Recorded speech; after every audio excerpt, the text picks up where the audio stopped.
I get to play Nintendo Switch on my Marvel vs. Capcom cabinet. And you can too. Here's how.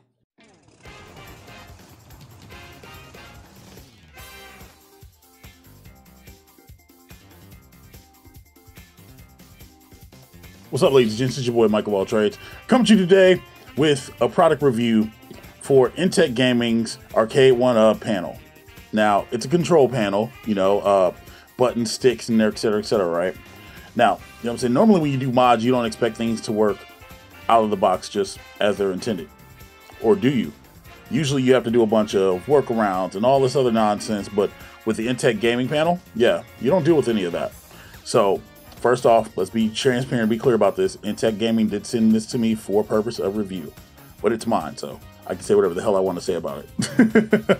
That being said, we're going to talk about the highs, the lows, the good and the bad of it. So, it came in a box, right? It came in a nice snug box. Snug as a bug on a rug.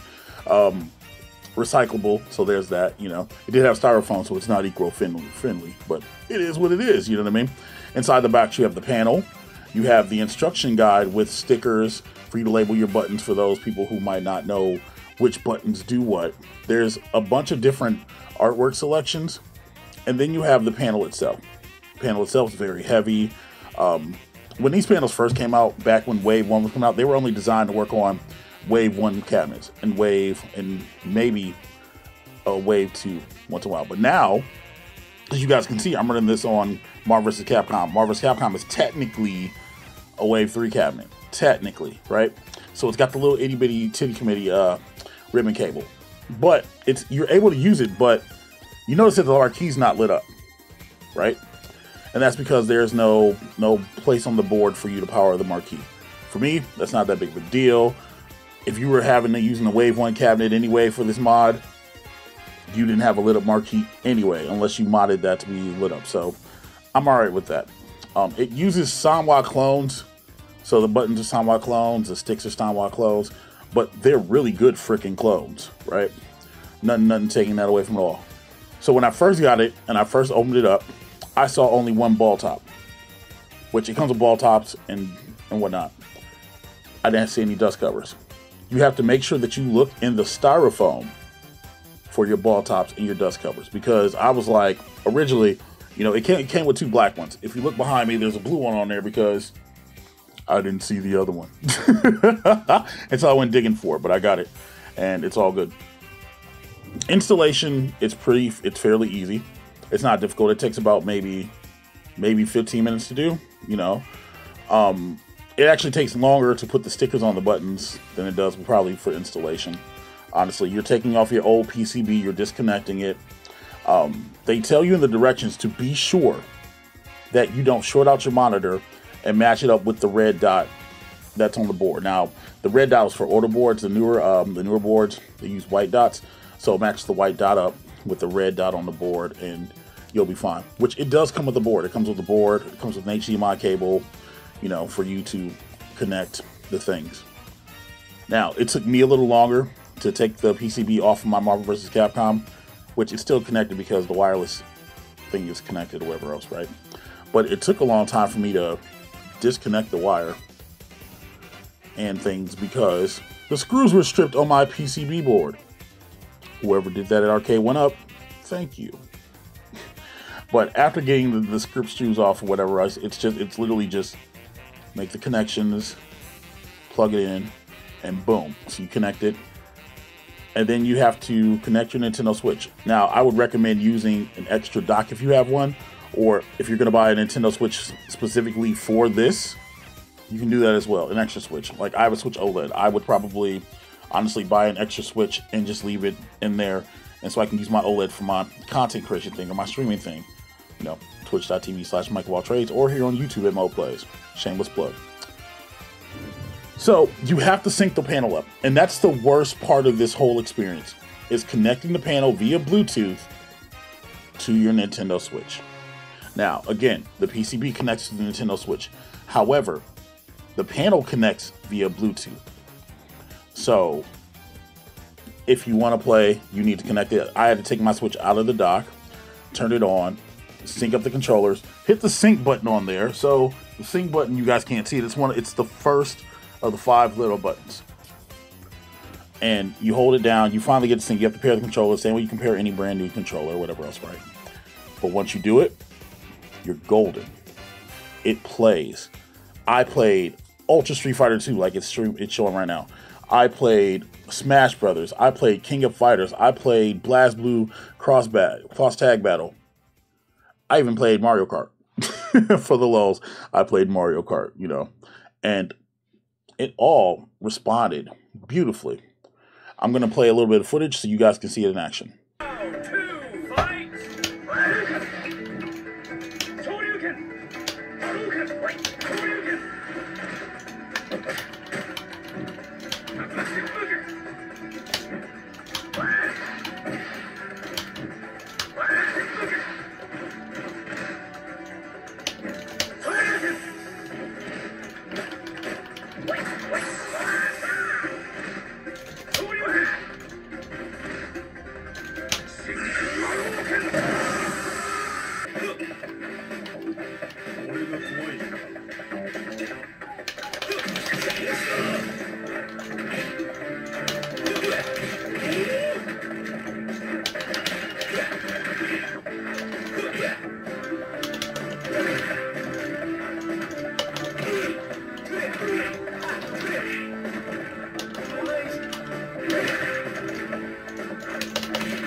Can't escape from crossing fate.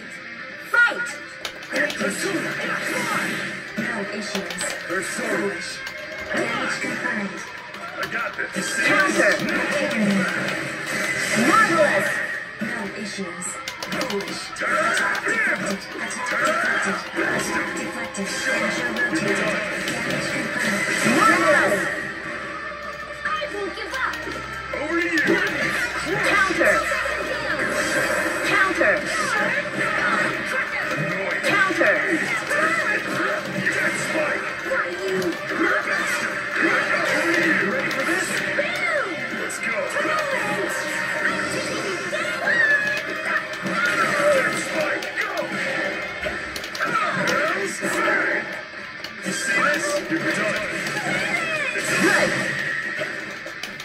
So, one of the other things that I noticed about this was that when you turn it off, you can't power the system back on. So you're going to need an external cable, like, you know what I'm saying? You need the external controller, like your Joy-Cons or my controller with the kitty paws, right? You're going to need one of those to power the Switch on at every time. So I'll show you right now, right? So if we hit the home button, we go to turn it off, right? You put in the sleep mode. And mine is in sleep mode where if you hit a button, it should wake up, okay? So you see it says no signal or everything else, right? So now I'm going to hold the home button, which is the center button. I'm holding the home button to turn it on. You see it's looking, nothing. Now I'm going to press the home button on my controller.